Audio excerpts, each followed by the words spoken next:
माता दी सभी भक्तजनों को।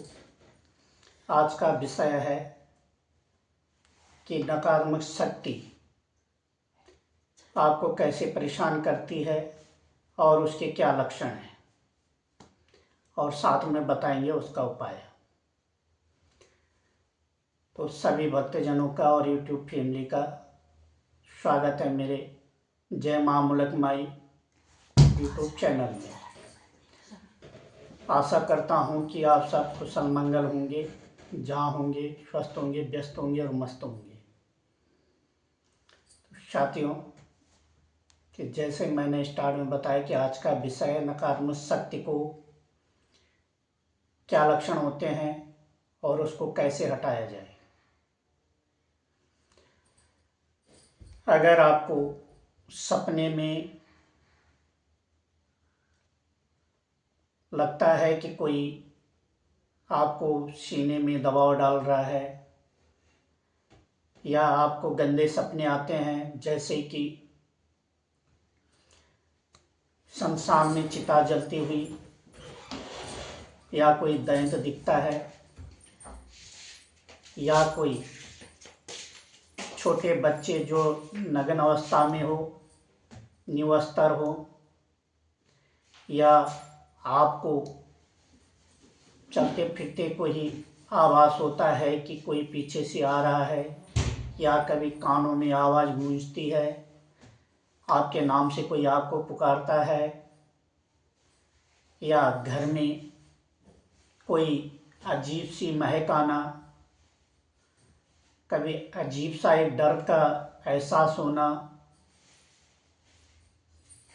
तो यह नेगेटिव नकारात्मक ऊर्जा आपके घर में है या आपके साथ में है। और इसको कैसे हटाएं, क्योंकि बहुत सारे बच्चों के और YouTube फैमिली से बहुत सारे लोगों के सवाल थे कि कुछ ऐसा उपाय बताइए कि जैसे हमें नकारात्मक शक्ति अटैक ना करे, और अगर साथ में हो तो उसको कैसे हटाएं। नकारात्मक शक्ति कैसे जुड़ती है, कैसे प्रवेश करती है, इसके बारे में मैं आपको पूर्णतः बताऊंगा। अभी मैं इसका उपाय बता रहा हूँ, लक्षण बता रहा हूँ। जब भी आपके साथ नकारात्मक शक्ति जुड़ती है तो सपने के माध्यम से आपको परेशान करती है, घर में अजीब सी हरकतें होनी शुरू होती है, कई बीमारियां शुरू होती है और शुरू होना शुरू हो जाती है, मन बेचैन रहना, बात बात में गुस्सा आना, एकांत में रहना, डरावनी चीज़ों का एहसास होना, ये सब नकारात्मक शक्ति का संकेत है। अब इसका उपाय किस तरीके से करें, तो सर्वप्रथम क्या करें कि आप भीमसेन कपूर आता है एक, या सरस्वती पूजा कपूर, इन दोनों में से किसी एक कपूर को लीजिए। वैसे सर्वप्रथम जो होता है भीमसेन कपूर,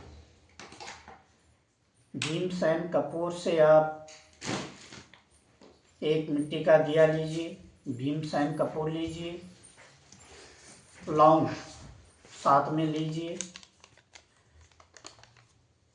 उसको जलाइए और उसकी भाप लीजिए, क्योंकि भीमसेन कपूर जो है वो एक शुद्ध कपूर है। लौंग उसके साथ जलाओगे तो आपके अंदर की जो नकारात्मक शक्ति है वो बाहर निकलेगी और आपको एक अच्छा फीलिंग दिलाएगी, जिससे कि आपके अंदर का इष्ट शुद्ध होगा तो वो जागृत होगा।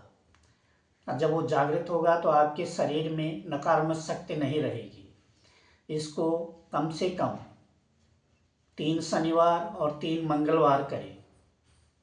जैसे ही आप इस उपाय को करोगे तो आपको एक रिलैक्स महसूस होगा, जो आपकी बॉडी है वो एक फुला फुला महसूस करेगी, जो दबाव आपके शरीर में था वो दबाव आपका टूट जाएगा। दूसरा, आपको क्या करना है, अगर आपको घर में नकारात्मक शक्ति लगती है तो नित्य घर में झाड़ू पोछा तो होता ही है, तो पोछे में जो बाल्टी होती है उस वो बाल्टी में लोग फिनाइल डालते हैं, कोई लिक्विड डालते हैं अलग अलग तरीके के। तो उससे अच्छा है कि आप सींधा नमक आता है, जो सींधा नमक ले, सींधा नमक को पानी में डालें और उसको घोल दें। घोलने के बाद उसका पोछा करें नित्य। उसका पोछा करने से आपके घर में बरकत होगी, धन में वृद्धि होगी, घर के अंदर जो भी नेगेटिविटी होगी, नकारात्मक शक्ति होगी, वो बाहर जाएगी। दूसरा, एक दिया में भीमसेन कपूर रखें, उसमें लौंग और दूब घास, सूखी हुई दूब घास जो पार्क में मिल जाती है, दूब घास को जला के और घर को जैसे हम आरती दिखाते हैं ऐसे जला के पूरे घर को अंदर से और बाहर की तरफ जाना है। और जब अंदर आते हो, घर के अंदर एंट्री होती है, तो बाएं साइड को उसको रख देना है, ताकि जो नकारात्मक शक्ति है वो भारी रुक जाती है और आपका घर शुद्ध और एक सुरक्षा कवच में आ जाता है। जो भी नकारात्मक शक्ति है वो पूर्णतः बाहर चली जाती है। इससे क्या होगा कि जो आपके घर में एक अजीब सी महक आती है, घर में बेचैनी होती है, एक अजीब सा माहौल बना रहता है, वो पूर्णतः सुधरने लग जाएगा। लेकिन पोछा आपको जो करना है सुबह 12 बजे से पहले, और नित्य सींधा नमक डाल के करें। सींधा नमक में बहुत ज़्यादा ताकत होती है नकारात्मक शक्ति को हटाने की, सारी गंध को हटा देती है और घर में एक अच्छी ऊर्जा का आवास कराती है। दूसरा, जो आपको सपने आते हैं उनको हटाने के लिए और घर के नकारात्मक शक्ति के लिए, अगर आपको पर्सनली कोई ऐसी चीज़ का आवास नहीं है, खाली सपने के माध्यम से हो रहा है और घर में आपको लगता है कि कुछ है निगेटिव नकारात्मक शक्ति, तो फिर आप पहले इसका प्रयोग करें सींधा नमक का, और उसके बाद किसी भी शनिवार को अपने इष्ट के नाम से महादेव का स्मरण करते हुए और माँ काली का स्मरण करते हुए, बजरंगबली का स्मरण करते हुए एक छोटा सा हवन करें, जिसमें हवन सामग्री आपकी क्या होगी, लौंग। अगर लौंग का करोगे तो सर्वोत्तम है, वैसे आप हवन सामग्री से भी कर सकते हैं। लौंग ले, ऊनी जायफल, और लौंग को या घी में डुबाएं या तिल के तेल में या सरसों के तेल में।